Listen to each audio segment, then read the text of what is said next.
Hey guys, what's up? This is And Wayne girls. Hey everyone. So insensitive. here. Hey beings.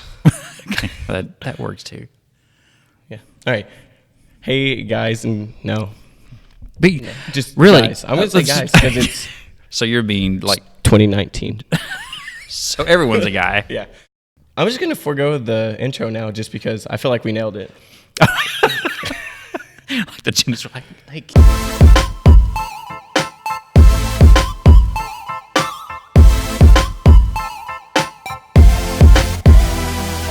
All right. So I'm here with a professor from the college I attend, which is located in the largest city in Texas, Brownwood. In Brown County, anyway. So. Yeah. Anyway, so this is Professor Dr. Neurosurgeon That's right. Rusty Wheelington. He's not a neurosurgeon, but you do teach survey of Christian education. Yeah. Which But I it's missed last it's Tuesday. just But I that's know, okay. right? That's okay. Anyway, so I have a question here from someone. Who are you, by the way? I am Wayne. We talked about this last episode. Oh, which I guess you but didn't people view, may have which missed kind that of first hurts my of feeling. There'll be a link to the first episode in the description. My name's Wayne. Anyway, so I have a question that someone sent in, and yeah, I'm just gonna ask it, and I want your input. Basically, is how this works, kind of. Okay, All right, you ready? I'm ready. Okay. So the question is, what is stopping us from spreading the gospel? I think it should be what isn't stopping us Right. from spreading the gospel. I don't know. I guess some of it. The question is a bit of a trap. I mean, what's stopping us? I mean, are we talking about like Christians culturally, the church as a whole, or are you just talking about like for me personally? What is stopping me? You're talking about for us in general spreading the gospel. Let's just break it down and answer. Oh, okay. Yeah. All right. So let's start with yourself. Not you personally, but like a Christian. Who doesn't? Yeah, I don't know, but really, it could really one plays into the other. So as far as what's stopping us from spreading the gospel, one is, I mean, how do we know that we're not? I mean, maybe we are. I mean, somebody is, obviously. So the gospel is being spread. Also, kind of generally speaking, and even informally, as Christians, as God's children, as being recreated beings for Christ. I mean, we're God's living, breathing gospel, especially as His Spirit lives in us, and so we're already spreading the gospel. It doesn't sound like that's what this person is getting at, and I understand that. And we don't want to get into the whole thing as like, I'm just going to spread the gospel wherever I go because look how I live, and that's where a deal. But as far as being intentional and vocal in using the words to spread the gospel, I think it has to go back to several things. Maybe we don't know how. We don't know how to spread the gospel. Maybe we don't know how to share it. How to share our story, of our life with Christ, how we came to know and believe in Him, and what He's is and has been doing in our life right now, and even who I was before. And so maybe we don't know, but that's just because we hadn't taken the time to think through that stuff. And so everyone has a story, and so it's just connecting to your story and how it plays into a larger part of God's story. But once you know that, then it's a matter of, I mean, why aren't you doing it? Or why do you not do it? We can't get around. I don't think we can't get around that. We're just selfish. We just don't think about it like we should. It's not on the forefront of our thought processes and what we're doing throughout the day, and so we just don't do it. Our minds are so attached to going and completing some other task as opposed to being in a place where we can share our faith with someone else. So, what do you think? I think going back to the way they probably meant the question, it's like, what is stopping us from sharing the gospel, like ourselves? In high school, it was, for me personally, because, my youth minister, rather, he always was just like, what's stopping you? And I was like, myself. And then I dug in further to that, and it's like pride. It's like I don't want to get shot down in the middle of a school cafeteria. You know what I mean? It's like, yeah.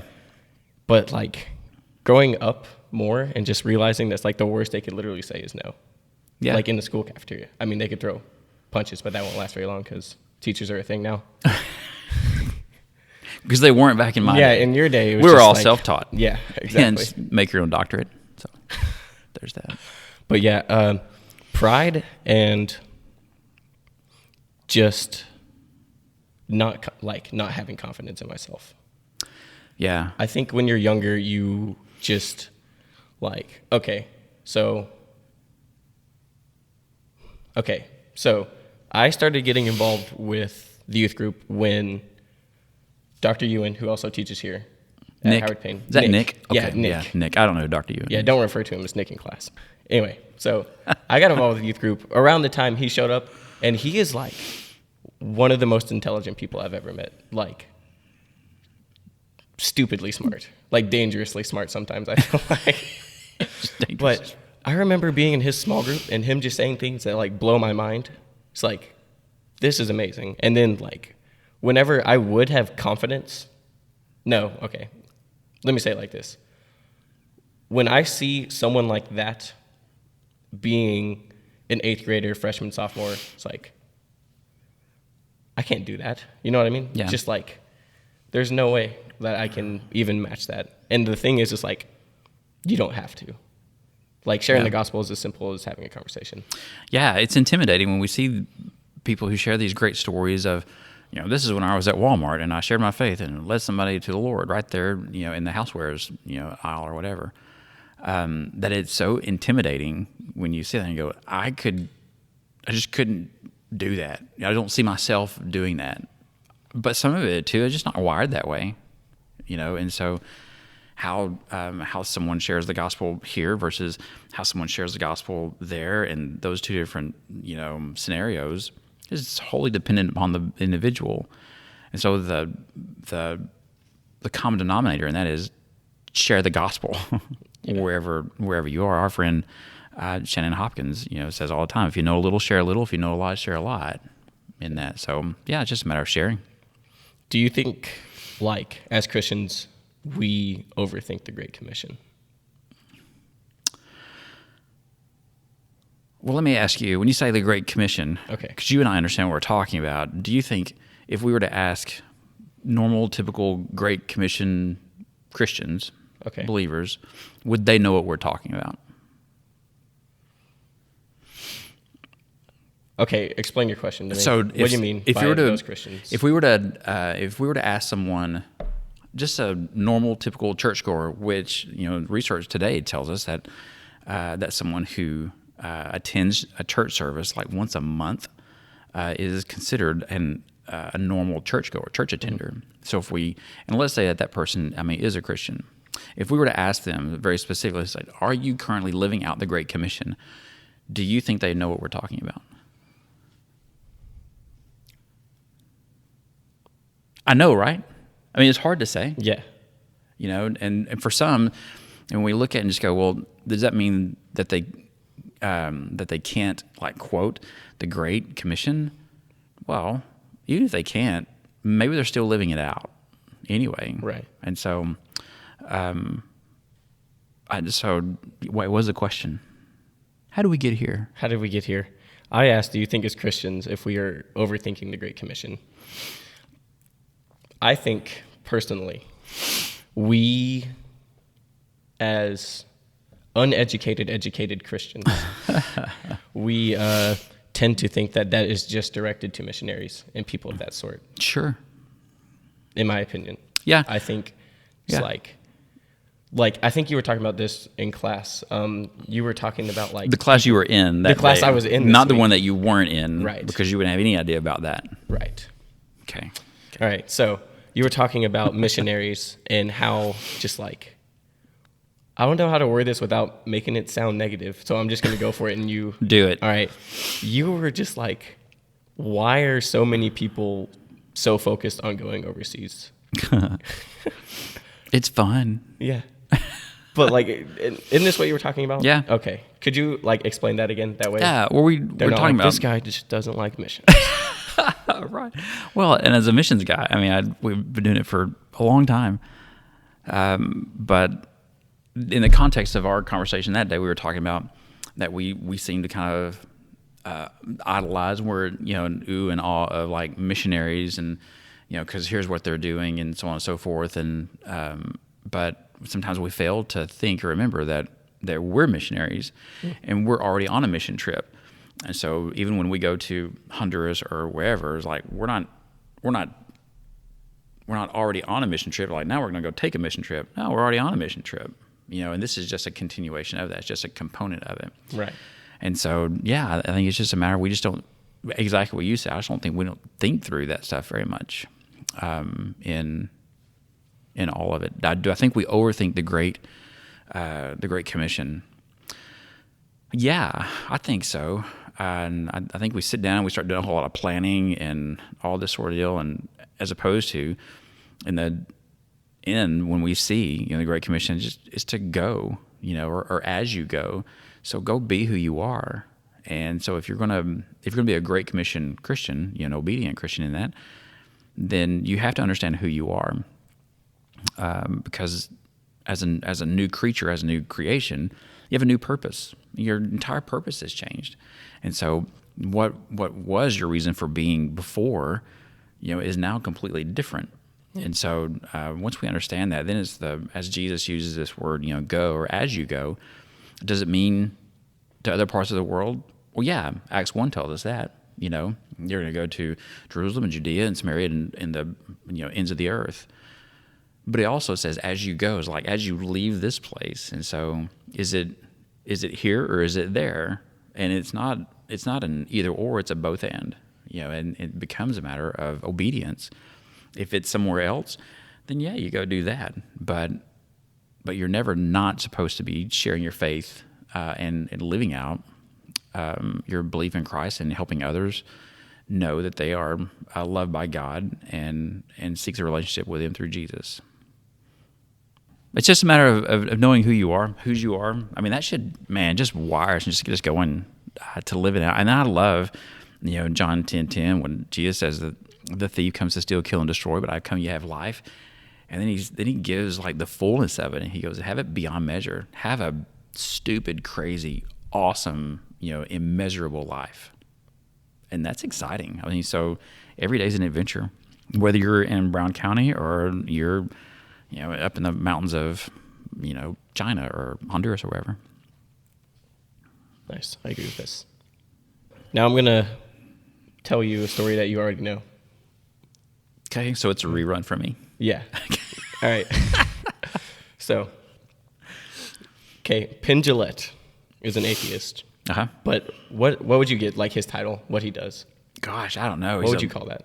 An illusionist, a magician? Oh, okay. I didn't know he was a magician. Entertainer? That's new to me. Yeah, they do all this sleight of hand, magician, illusion things and stuff like that. Okay, but he also goes to debates against for atheism and Christianity, right? Yeah, but it's not something that he's not one of these guys that's super angry, like they're coming to your town and taking on the entire town hall or anything like it. It's just who he is. Yeah. Okay. And because he's outspoken, he gets invited to these forums and things like that. Right. Okay. Well, the story I'm talking about, so Penn Jillette, PennJillette, just in case anyone wanted to watch this video that I'm about to mention. I'm about to shout out an atheist video on my Christian podcast. In case anybody wants to watch this video. Okay, so Penn Jillette, he had a debate one night against, this person, Christian, I'm assuming. Anyway, the next night, he's at the same debate because, it's usually a weekend thing or whatever, because that's what we do now instead of sharing the gospel. Anyway, he notices the guy in the back of the crowd, that he had debated with the night before. Anyway, on his way out, the Christian that he debated with just walked over to him and was like, hey, it's I just really think you should, try this. I love you, and I just want to give it one last shot. I want you to know about this. Handed him the Bible and just, hugged him, told him he loved him.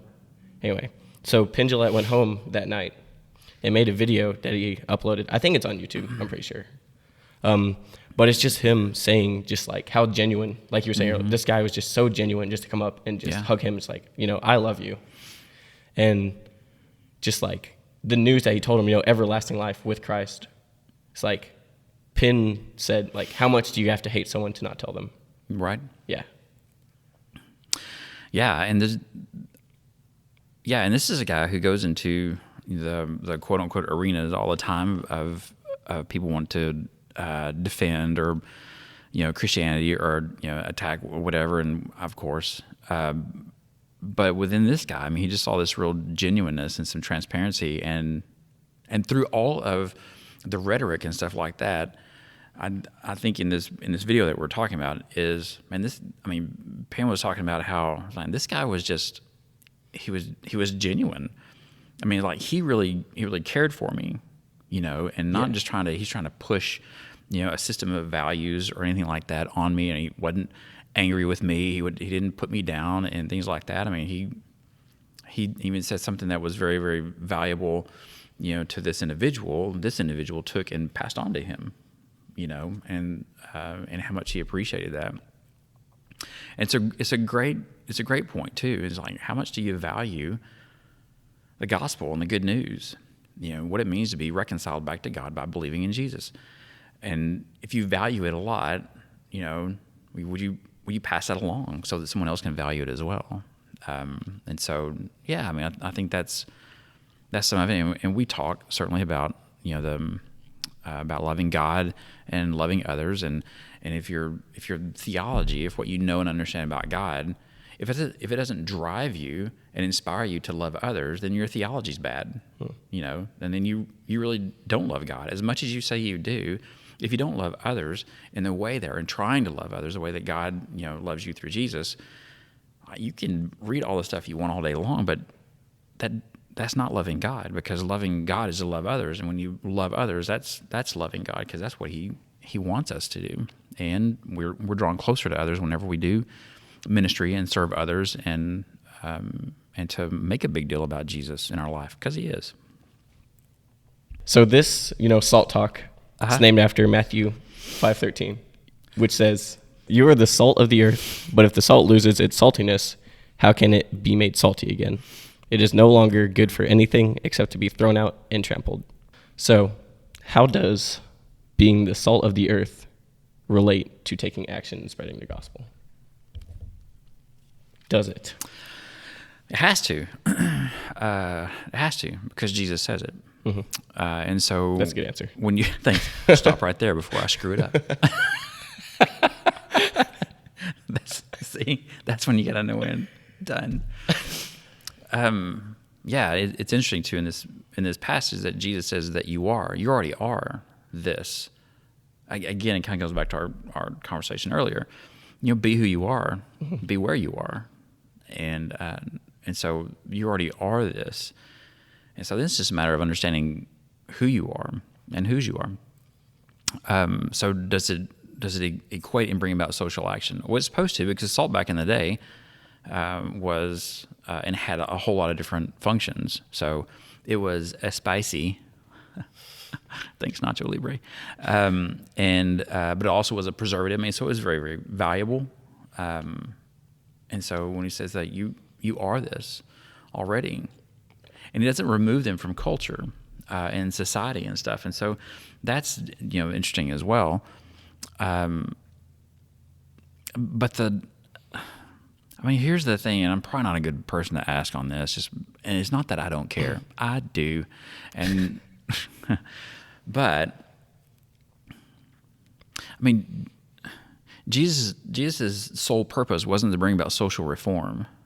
See, social reform was going to happen out of believing and understanding who He was, and out of that believing and understanding who He was, then you're a changed person, and then you love God and love others, and then out of that, change happens. Could you explain social reform real quick?